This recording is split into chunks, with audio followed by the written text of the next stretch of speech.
This was a romance no one thought would ever end. Call them peanut butter and jelly. You see one, you see the other one. She was a 17-year-old high school student with great grades and a drive to succeed. She was dealt an incredibly challenging deck of cards in her life, and what she did with them was just absolutely amazing. He was an 18-year-old basketball star, adored by family and friends. He was really like the life of the family. He just kept everybody smiling. I've been there! Barely! It's the same thing! Are you gonna hit me? But the smiles faded when these two young lovers' relationship took an ugly, tragic, and twisted turn. It involved a knife and a crime of passion, of jealous rage killings. There was so much blood, it was like somebody just turned on a faucet and just let blood run everywhere. This was a bad situation that people saw signs of it getting worse and nobody said something until it ended the way it did. Help me!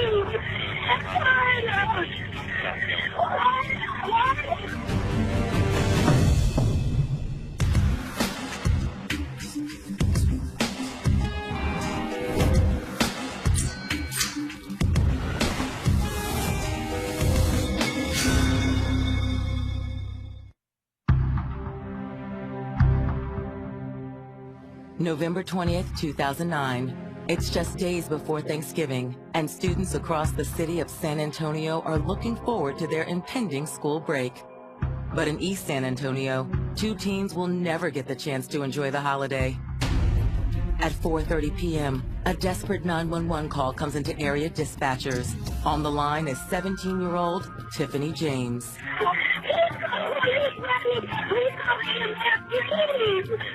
What happened? Me and my boyfriend was fighting and I stabbed him with a knife. Hey, where is he now? He's on the floor bleeding. I think he's dead. Police officers race to Tiffany James' apartment. A distraught woman meets officers at the door and leads them to a grisly scene. Show us what that 18-year-old Antoine Wolford has been stabbed twice and is bleeding profusely. His chances for survival seem slim. The first responding officer that got to the scene saw Tiffany kind of hovering over Antoine, in tears, crying, all bloody. I mean, it was a gruesome crime scene. If I can get an ambulance to come, emergency traffic, please. Several minutes had gone by, and by the time the EMS got there, it was really too late. And he died. Any pulses? No pulse. Well, there's nothing we can do for him. We're gonna call this a crime scene. Can you tell me what happened? We were arguing, and then he had pushed me and was stopping me and pulling my hair, and he had shoved me down onto the bed, and then he had pinned me, and I was just trying to get up, so I stabbed him. Questioning Tiffany, police are stunned to learn that the scared and diminutive teen had been the one that plunged the knife into Antoine. Did you say you stabbed him? Yes, but I only did it because he seemed like he was, I swear, he seemed like he was going to kill me. He had been pulling her hair, he had been slapping her, he had been hitting her, and she just wanted him to stop, and that's why she stabbed him. She admitted everything that happened. She felt her life was threatened, or she would not have used that knife on Antoine. You're saying you were in fear for your life? I mean, yes. He pulled my hair, and he was smacking me. Do you need an ambulance? No, I'm fine, I'm okay. But as Tiffany tells her story, police can't help but wonder if this is truly a case of self-defense. What's relevant is what was in Tiffany's mind. Did she act reasonably? And to answer that question, you have to be able to step into her mind and look at it in terms of what she had experienced firsthand at the hands of Antoine in the past. These things happened before? Yes. Today? Physically yes. Fighting? Yes. For friends of Tiffany James and Antoine Wolford, the whole situation seemed unfathomable. No one can imagine how a love affair like theirs had been severed in such a bloody fashion. Both Tiffany James and Antoine Wolford were products of a tough upbringing in a rough and tumble section of East San Antonio. Sam Houston High is known for having a lot of challenges and a lot of trouble with students there. Fights, gang activity, high absentees, a lot of dropouts. Attempting to rise above these difficult circumstances was Tiffany James. Born in 1992, she was a model student. She was polite, she was kind, she was a good student. trying to do the right thing. A year older than Tiffany, Antoine Wolford made a name for himself as a talented basketball player. Away from the court, he charmed friends and family with his outgoing personality and keen sense of humor. Antoine was the type of kid that when you're mad at him, you can't stay mad at him for a long time because he'll make you laugh. I get ball first, Chef. This is for you right here, okay? This is your shot. All three. All three. Naturally, more than a few young women found Antoine irresistible. You saw that, right? I did see it. All of the girls at the school was like, Antoine James. He was just a ladies' man. Among Antoine's admirers was Tiffany James. The shy, quiet teen had never been in love before, but made no secret of her infatuation with the handsome basketball star. Next week. Okay. Did you notice anything different about me?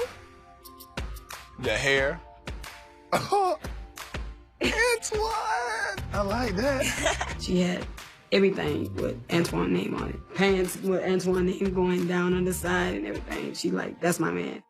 Antoine and Tiffany's relationship quickly blossomed, and soon the pair became inseparable. Tim! Hey! How you doing? I haven't seen you in forever. I know, it's been like a week. Spending time at each other's homes, Tiffany was treated like a beloved member of the Wolford family. Baby. Hey! Yeah. How you doing, baby? I'm good. Good. Can I get you something to drink? Anything's good. All right. Thank you. We all grew attached to her. And I looked at her as like my little sister. We used to do things together all the time. How's it looking, right?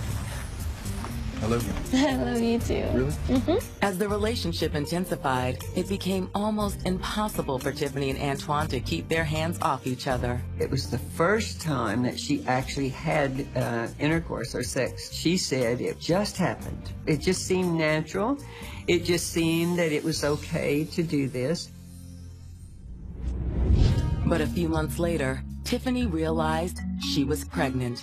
Antoine came to me to tell me that Tiffany was pregnant. I went up on him.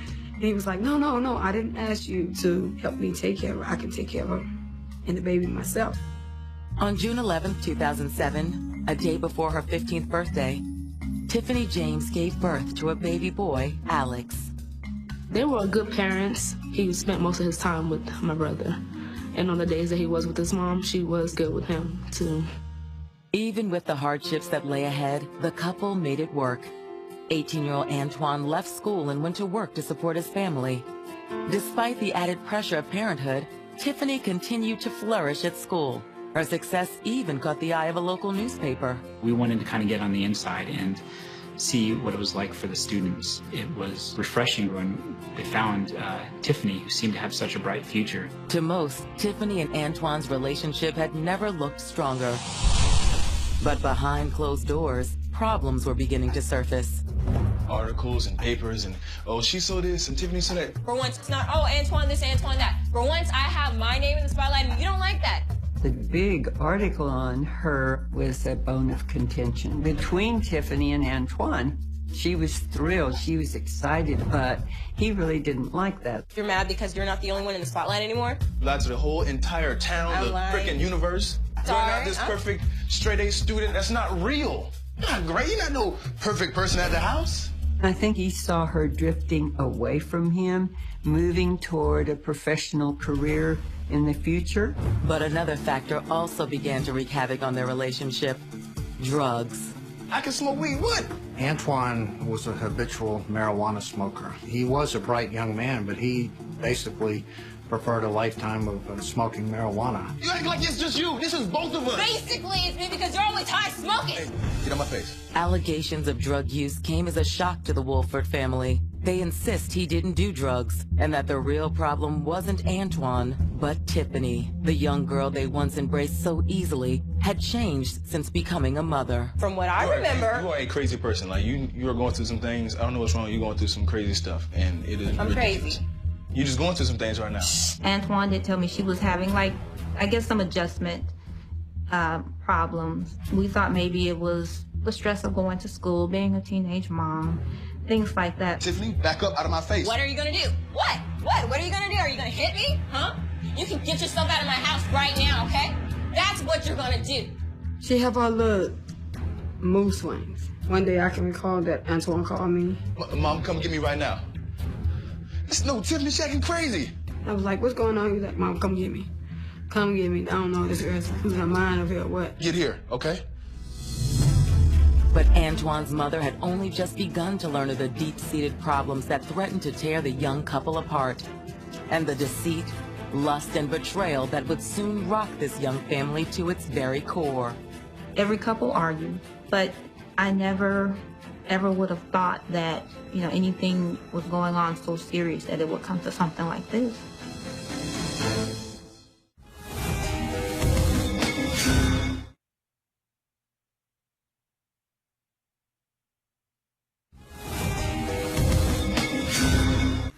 Teenagers Tiffany James and Antoine Wolford were classic high school sweethearts. According to friends and family, they seemed destined for each other. He was just a little boy, just so in love with this girl. I think she gave him his heart very early on in the relationship. I think for her, you know, this was her true love. But after the birth of their son, the couple began to experience problems. I'm not the one who wanted to get pregnant at 14, okay? We are there together. You act like it's just you. This is both of us. Basically, it's me because you're always high smoking. When you're young, you make a lot of foolish mistakes. So I think their age definitely played a part. The mistakes these two teens would ultimately make have dire consequences. On November 20th, 2009, Tiffany, allegedly fearing for her life, stabbed Antoine in their apartment. It's like something out of a horror movie. Only thing I could do is just put my hand over my mouth and just ask the question, why? As responding officers cordon off the area, detectives begin processing the grisly scene. So what you got? It looks like a stabbing. Any other weapons? Not that I've seen. I see one stab wound, sir. Any more? At least one in the front. Examining Antoine's body, they observe stab wounds to both his chest and back. Where do you think this started? Looks like in the bedroom. Well, let's check that out. Blood is found in several rooms throughout the apartment. It was so much blood, it was like somebody just turned on a faucet and just let blood run everywhere. Investigators learned Tiffany and Antoine weren't the only people in the apartment on that fateful day. Tiffany? Yes? Tell me, who all was in the house when this happened? It was me, Antoine, and Shayla was in the back room with my son. So you won't tell us what happened? At first, I was home, and then Antoine came home, and he seemed really mad, and we started arguing. And then he left. Tiffany and Shayla tell police that Antoine stormed out of the apartment, only to return a short time later. Tiffany! Tiffany, open the door! He came back a little while later, and he just seemed furious. Open the door! Get it, open the door! I don't know if he was on something, maybe, but he just started pounding on the door, yelling and screaming, and I was scared. He started pounding on the door so hard that the windows were rattling. I won't get in there one way or the other, Tiffany. Get it, open the door! She got scared and went to the kitchen and grabbed a knife. There was a knife on the counter. It was, it's just like a steak knife or something, and I grabbed it. Open the door! It was in my hand. Why you got a knife? What, you gonna cut me? And then he came into the house, and we started yelling. Yeah, if you don't get your shit and get out, then yes, I will cut you. Whatever. Listen, I will take your knife and cut you myself, okay? Calm down. She believed that he was in some sort of drug-fueled rage, and she was just in terrible fear that she was imminently going to die. Tiffany says the altercation continued into the bedroom, where Antoine forcefully pinned her to the bed. He started shoving me around, and he pulled my hair, and he was smacking me. She said it hurt. He slapped her around in the face, and she said, I had to get him off of me. She pushed, she had a steak knife in her hand, ended up stabbing him in the chest. He kept attacking her.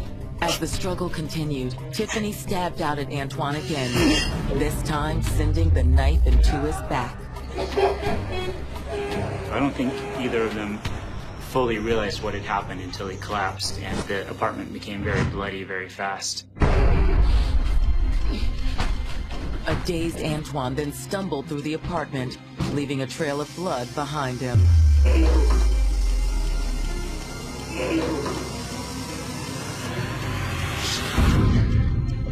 You stabbed me. By this time, Tiffany's sister had emerged from the back bedroom. Oh my gosh. Shay, I don't know what happened. We were arguing and I didn't know I was going to stab him like that. You need to call 911. And her sister said, call 911, which she did immediately, and she was crying and screaming and carrying on. And they had a hard time communicating with her. Where did you stab? What part of your body? But I was bleeding all over his back. And what part of your body did you stab him in? He was shot. Where did you stab him? In the chest, in the heart, in the stomach? I think so. Tiffany claims she tried to staunch the bleeding, but was unsuccessful. I can't believe I did this. Love you. Please forgive me. While it sounds plausible, Tiffany's story leaves investigators with a few questions. For starters, why hadn't she simply called police the moment Antoine threatened her? There was a previous encounter when she did call the police. It didn't get anywhere. Nobody did anything. She felt all alone. In her world, she felt disenfranchised and like nobody cared. At this point, all detectives know for certain is that Tiffany had admitted stabbing Antoine, which gives them enough probable cause to place her under arrest. We're going to have to take you downtown for more questions. So, officer, I need you to go ahead and place her under arrest at this time. I was angry and hurt, more hurt than angry, because I looked at her as a little sister, and for her to do something like this, it hurt. Detectives are aware that domestic violence is a persistent problem in the poverty-stricken neighborhoods of East San Antonio. However, they aren't sure if Tiffany is truly the victim of this type of abuse.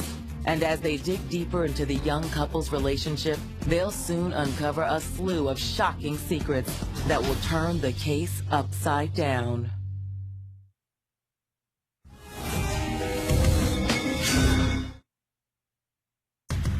In 2011, a nationwide survey conducted by the Centers for Disease Control showed that 9.4% of high school students reported being physically abused by their significant other.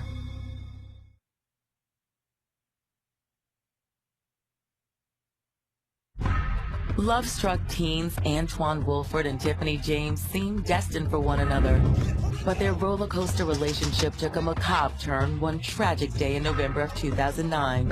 Although the young couple had weathered its fair share of drama, nothing could prepare them for one heated encounter that turned fatal in a matter of moments. He attacked her, they struggled, and she didn't want to use her knife, but finally she did. As a blood-soaked Antoine fell to the ground, Tiffany dialed 911 for help.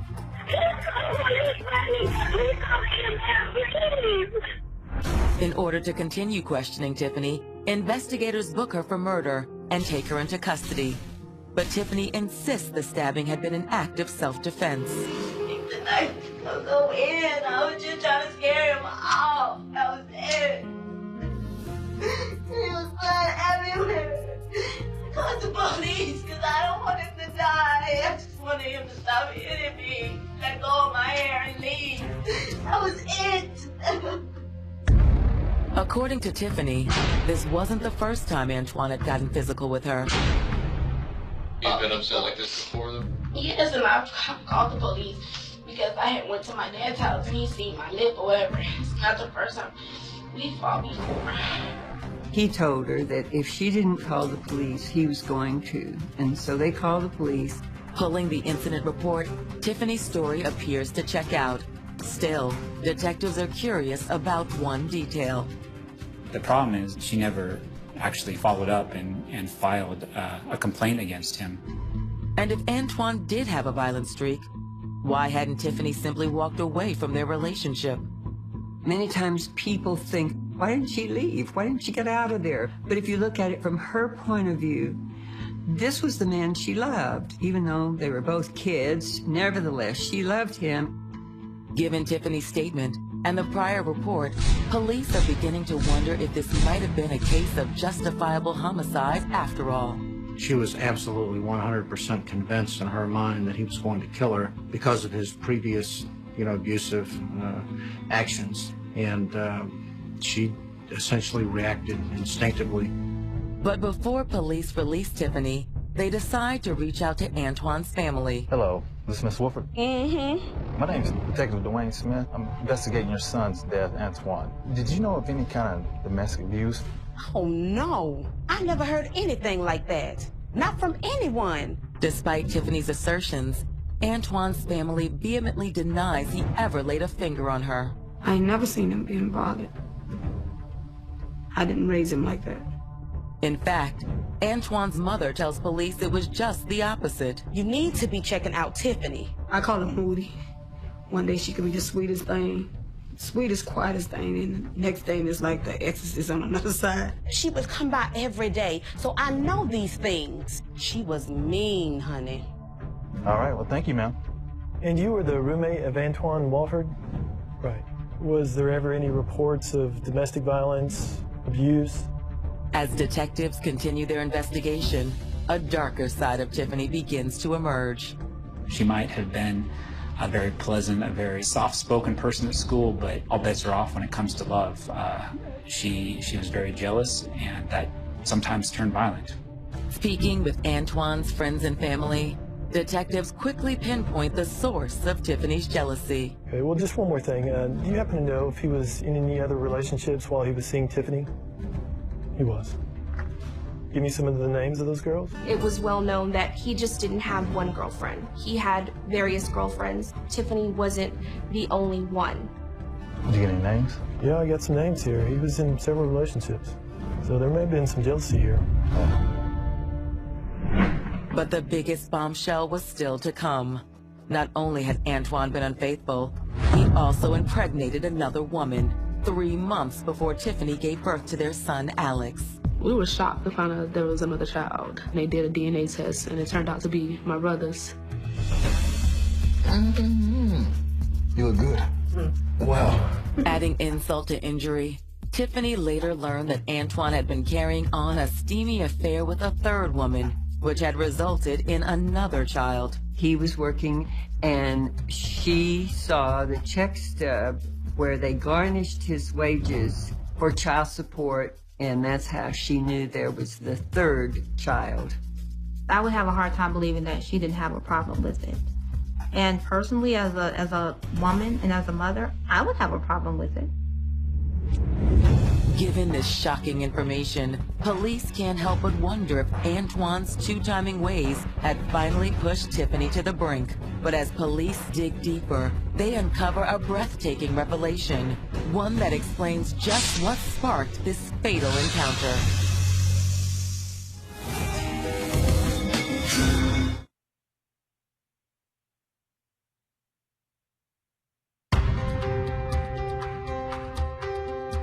In San Antonio, Texas, 17-year-old single mom and star student Tiffany James remains in police custody, having confessed to fatally stabbing her 18-year-old boyfriend Antoine Wolford. She insists the deadly act had been committed in self-defense. This was the culmination of a 4-year relationship that, according to Tiffany, had been abusive, and she kind of broke and did what any battered woman would do eventually. For those close to Antoine, the abuse allegations are met with extreme skepticism. They assert Antoine was the real victim in the relationship. A lot of people said that Tiffany was the aggressor. Tiffany was the one that constantly berated him in front of all of his friends, all of his family, and he just put up with it. And Antoine's family claims the abuse Tiffany inflicted wasn't just verbal in nature. He used to have a lot of scratches up on his neck. People like, look, mama, look what she did. But police also know that Antoine is no angel. There's no indications he was ever faithful to her. He had fathered 3 babies with 3 different women. He didn't hold a job. He didn't complete his education because his priority in life was to smoke marijuana. Even so, detectives still aren't convinced Tiffany's attack on Antoine was justified. This wasn't a whodunit. The question they really had to answer was, who's the bad guy in this situation? Was she a battered girlfriend, or was she a spurned lover, jealous over her boyfriend's 2 other babies with 2 other women who lashed out in violence when it could have been resolved another way? The idea that Tiffany instigated the attack on Antoine gains traction when detectives learned from Antoine's family that he wanted out of the relationship. He was trying to leave and she didn't want him to leave. Antoine had had enough. He didn't want to be with her anymore. And she didn't know how to take that. Armed with this new information, detectives decide to re-examine Tiffany's tearful interrogation video that had been recorded shortly after the stabbing. In doing so, it becomes clear Tiffany and not Antoine instigated physical contact. He was like getting ready to turn, like he was getting ready to leave. We were standing face to face arguing. He just threw the hood at me. That's when I had pushed him. She said by her own admission that she started the physical confrontation. Other portions of the interview give detectives further reason to suspect Tiffany intended to hurt, or even kill, Antoine. After all, why would she open the door to the apartment when she was safely locked inside? If you're so afraid of somebody, why unlock the door? Why grab a knife? Call the cops. Let them handle it. He might have upped the argument by throwing a drink at her, but that wasn't going to physically hurt her. She's the one who made it physical, and she's the one who brought a knife to what was a normal relationship fight for them. I don't think that was self-defense at all. If he's stabbed in the back, that means he was actually walking away or trying to get away from you. When she stabbed him in the back, you could see the blood drip off from the back, on the back of the pants. It's not just the details of Tiffany's recorded statement that come under additional scrutiny. Her seemingly over-the-top delivery also comes under fire.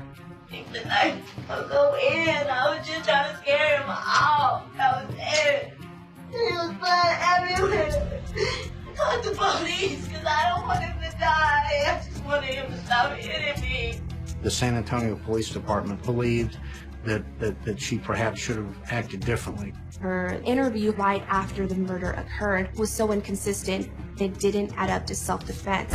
Police decide it's time to formally charge Tiffany James with murder. For Antoine's family, the news is met with relief.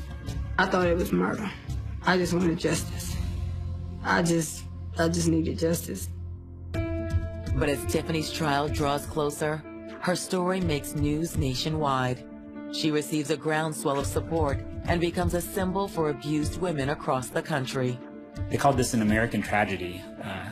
It's something that happens, in every town where there's a battered woman who eventually fights back.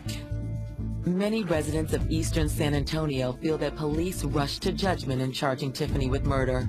They made the assertion that had this happened in any other part of town, she wouldn't be charged with murder. The argument was police arrived in the east side, a bad part of town, saw a woman screaming, covered in blood, and black, and decided, okay, murder.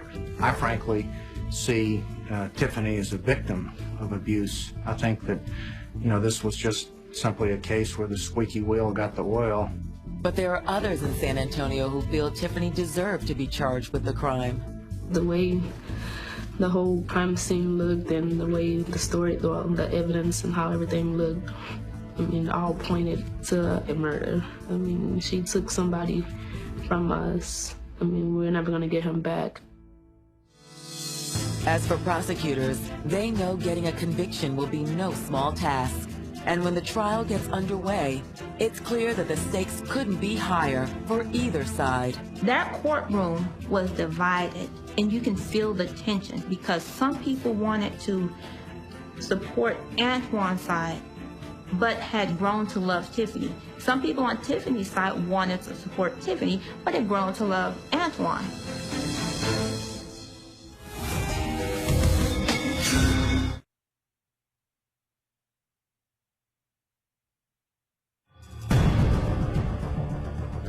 The stabbing death of Antoine Wolford in San Antonio, Texas, has been the subject of local debate and nationwide media attention.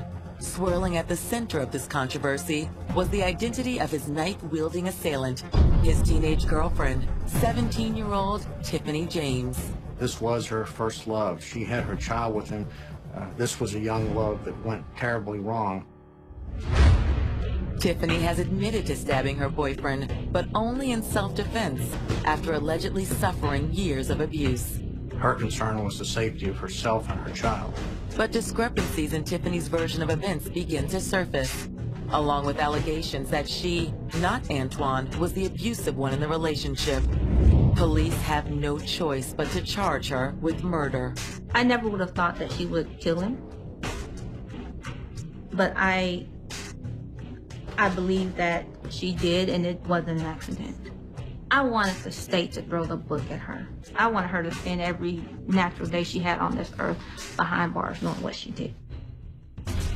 But as the case heads to trial, others in the community believe the stabbing may have been justified.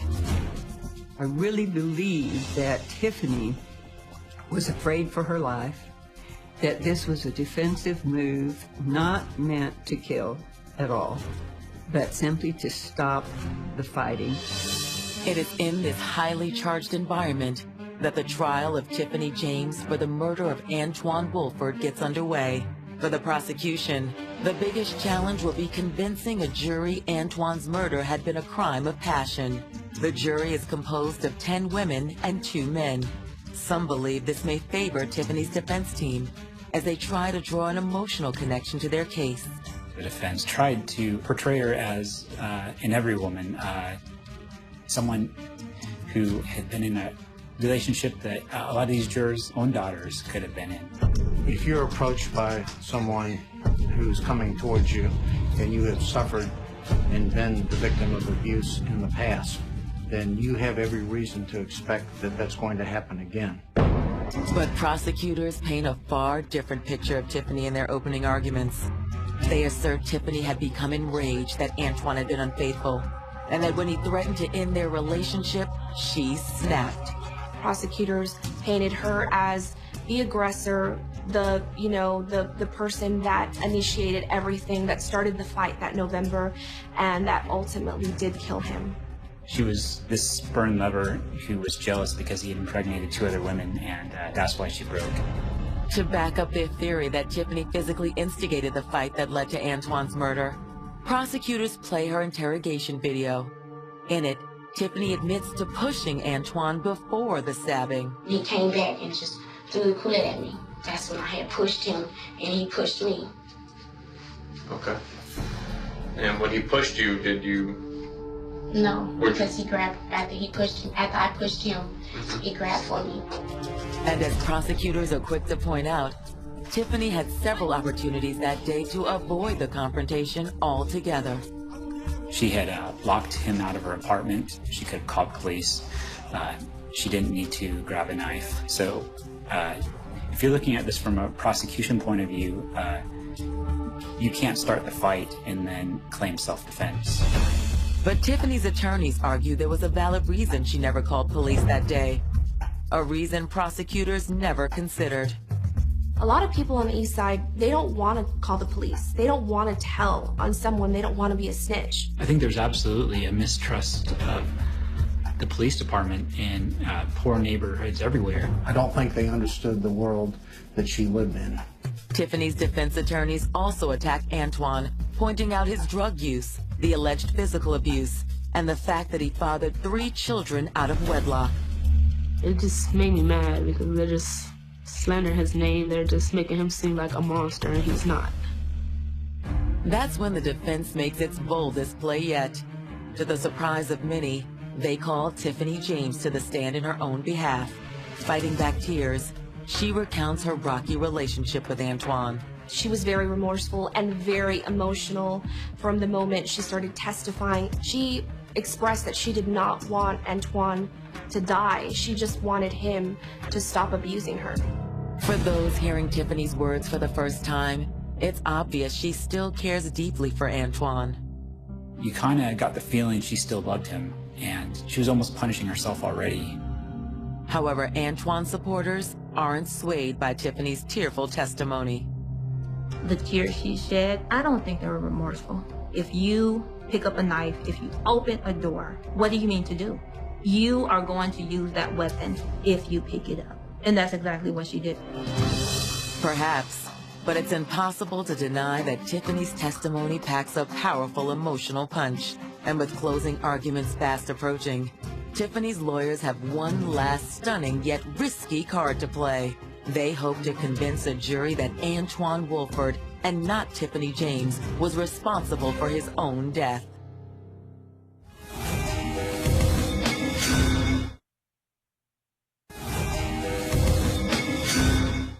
The atmosphere in the courtroom was very different. On the left side, you have the victim's family, and on the right side, you have the defendant's family. Both sides had a lot of support, but the victim's family for Antoine, his family members were there every day, just anxiously awaiting for some type of justice for Antoine.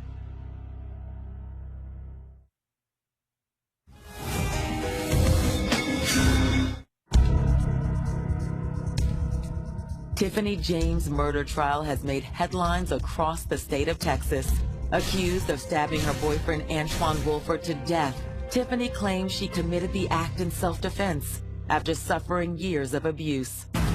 While prosecutors acknowledge Antoine was no saint, they argue that he had recently tried to put an end to the relationship and that Tiffany decided she'd rather kill Antoine than see him with another woman. According to prosecutors that day, Antoine Wolford was going to leave Tiffany James, and Tiffany James was not going to let him go. And so in a jealous rage, she stabbed him to death. Tiffany's defense team disputes those assertions. Not only do they argue that Tiffany's actions were justified, but they offer the jury another theory. Antoine's death had been preventable. The cause of death was more him, moving around when he was bleeding. Playing Tiffany's 911 recording, her defense team points out that dispatch advised her to put pressure on Antoine's wounds until EMS could arrive. You to go ahead, get pressure on the wound for me, okay? Do that right now. Tell him to lie still. We're going to get an ambulance out there to come help you and him, okay? Okay. She wanted to do that, and he just slung her aside. And by this time, he had been going through the house, walking around. He would not allow her to apply pressure. We believe that his jealousy of her, his anger towards her, his abuse towards her consumed his reasoning. It's a bold assertion, to be sure, but Tiffany's defense team believes they had the evidence to back it up. He was on drugs at that time. He was definitely affected, and he didn't feel the pain. Her side painted Antoine as this young black male from the East Side who did drugs, ran women, and basically abused Tiffany. I think that her side used the fact that Antoine couldn't speak for himself at that moment to maim his character. Was this unflattering characterization of Antoine enough to convince the jury that Tiffany should be found not guilty by reason of self-defense? As the jury breaks for deliberations, Tiffany's fate remains unclear. I was so nervous, I couldn't sit still. And there was a lot of thoughts was going through my head. If she'll walk out of here not guilty or guilty. On July 26, 2012, after 9 hours of deliberation, the jury announces they have reached a verdict. Inside the courtroom, the tension was palpable. I could feel the tension in that courtroom. One whole side of that courtroom was filled with Antoine's family and relatives. And the other side was pretty well filled with Tiffany's family and relatives. Finally, the verdict is read. Tiffany James is found guilty of manslaughter. She was charged with murder. The jury instead found her guilty of manslaughter, which is a lesser offense.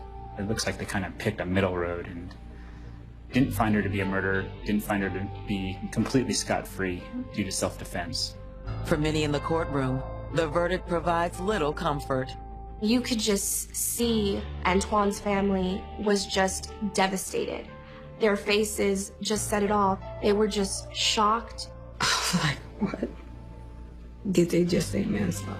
I just wanted to scream, but the only thing I had to do was just put my hands under it and just rocked, and tears just falling. The following day, a judge sentences Tiffany to 9 years in prison. It's like my heart dropped. I was just shocked to find out that she was only getting 9 years.